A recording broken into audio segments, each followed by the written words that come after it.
Assalamualaikum warahmatullahi wabarakatuh. Perkenalkan, nama saya Eis Nur Aisyah dari kelas C.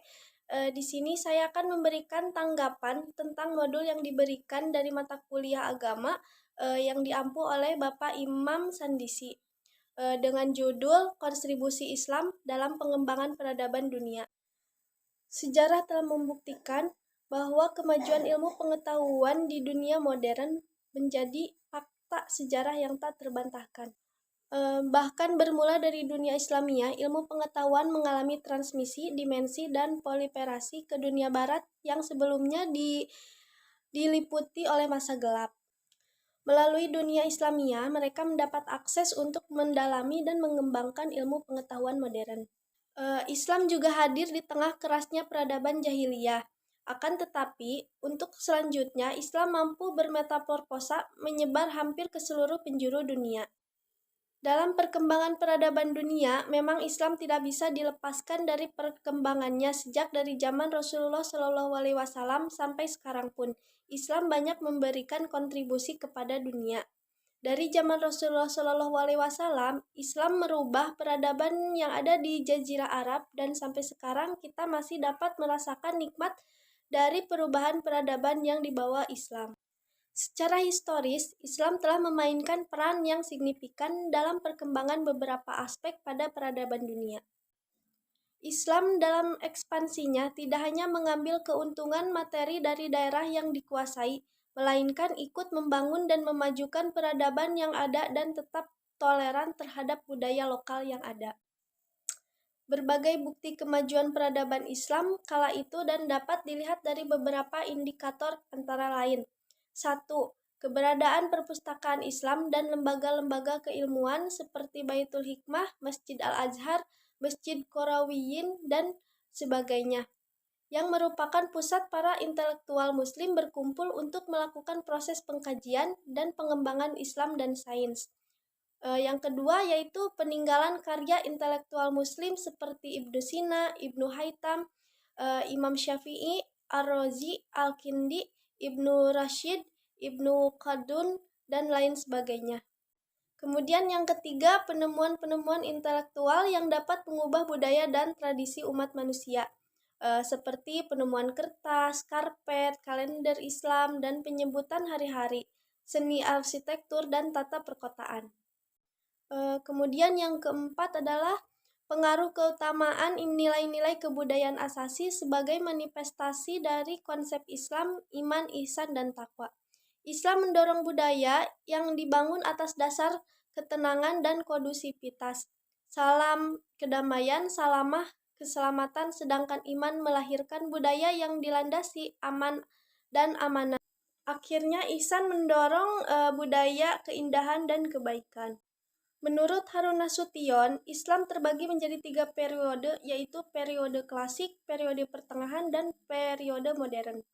Pada masing-masing periode, terdapat beberapa dimensi yang khas yang tampil dalam setiap perkembangannya. Hadirnya Islam yang dibawa oleh Nabi Muhammad SAW mampu nyebar ke seluruh penjuru dunia. Hal ini dibuktikan dengan perkembangan Islam di negara-negara belahan dunia. Faktor penyebab kemajuan dan kemunduran peradaban Islam. Kemajuan peradaban Islam. Peradaban Islam yang berlangsung sejak masa pemerintahan Rasulullah SAW di Madinah, abad ke-7 Masehi, yang dilanjutkan oleh kaum muslimin sampai masa kekhalifahan Bani Utsmani di Istanbul, telah menorehkan rangkaian kejayaan dalam berbagai bidang. Yang pertama yaitu dinasti Umayyah. Bani Umayyah adalah keturunan Umayyah bin Abdul Syam, salah satu suku Quraisy. Dalam sejarah Islam, Bani Umayyah mendirikan dalam 2 periode, yaitu Damaskus dan Cordoba. Penyebutan dinasti pada kekhalifahan Bani Umayyah karena Muawiyah mengubah sistem suksesi kepemimpinan dari yang bersifat demokratis dengan cara memilih kepada yang bersifat keturunan. Kemajuan-kemajuan di berbagai bidang diraih kekhalifahan Islam diantaranya adalah bidang ekspansi wilayah, kemudian bidang bahasa sastra dan Arab, kemudian bidang pengembangan fisik sarana, prasarana penunjang kebudayaan, dan pemerintahan seperti masjid-masjid, istana-istana peristirahatan.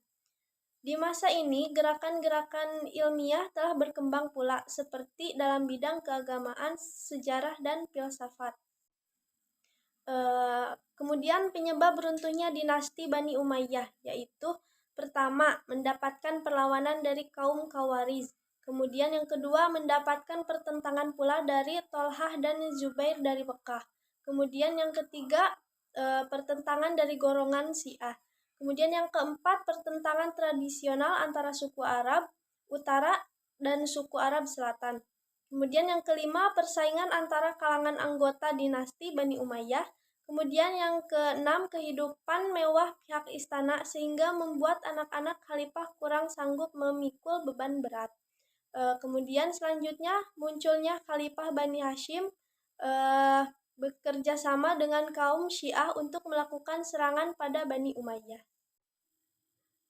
Kemudian selanjutnya ada dinasti Abbasiyah. Dinasti Abbasiyah yang menguasai negara pada masa klasik dan pertengahan Islam.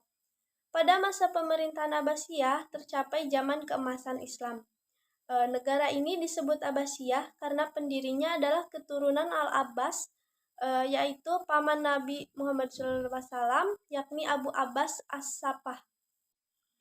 Kemudian selanjutnya ada dinasti Umayyah di Spanyol. Di belahan barat berdiri megah Khalifah Umayyah di Spanyol dengan sebelumnya tentara Islam pimpinan Tariq Ibnu Ziyad. Pada tahun 711 Masehi, penaklukan kerajaan Visigoth yang diperintah oleh Raja Redoric. Kemudian selanjutnya ada dinasti Fatimiyah.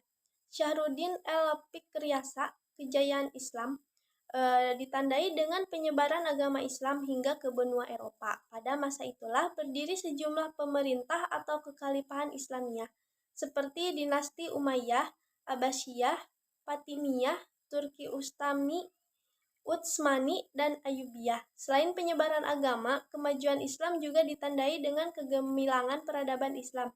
Banyak tokoh-tokoh muslim yang muncul sebagai cendekiawan dan memiliki pengaruh besar dalam dunia peradaban hingga saat ini. Kemudian selanjutnya ada kemunduran peradaban Islam. Kemunduran Islam dalam peradabannya terjadi pada sekitar tahun 1250 sampai tahun 1500 Masehi. Kemunduran itu terjadi pada semua bidang, terutama dalam bidang pendidikan Islam. Di dalam pendidikan Islam, kemunduran itu oleh sebagian diyakini karena berasal dari perkembangannya secara meluas pola pikir pemikiran tradisional. Tapi kuantitas umat Islam yang begitu besar belum diimbangi dengan kualitasnya, sehingga kondisi umat Islam sangat tertinggal oleh dunia barat atau Kristen. Kelemahan umat Islam tersebut disebabkan oleh faktor-faktor berikut.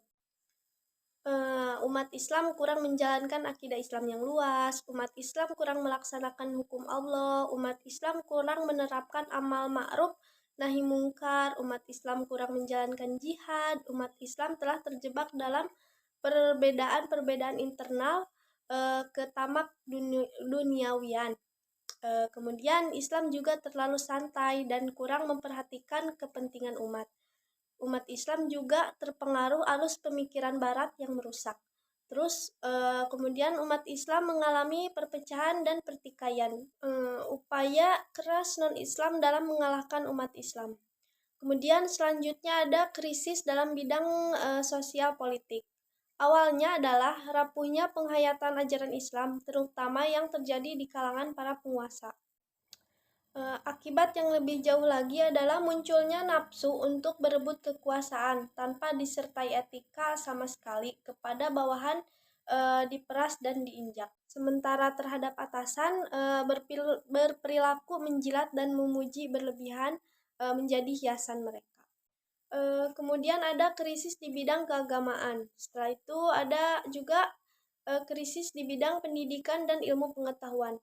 Krisis ini sesungguhnya hanya sekedar akibat dari adanya krisis dalam bidang sosial politik dan bidang keagamaan. Pusat-pusat ilmu pengetahuan, baik juga berupa yang perpustakaan maupun lembaga-lembaga pendidikan, diporak-porandakan dan dibakar sampai punah tak berbekas. Akibatnya, dalam dunia pendidikan tidak mendapat ruang gerak yang memadai. Dicukupkan sekian dari saya.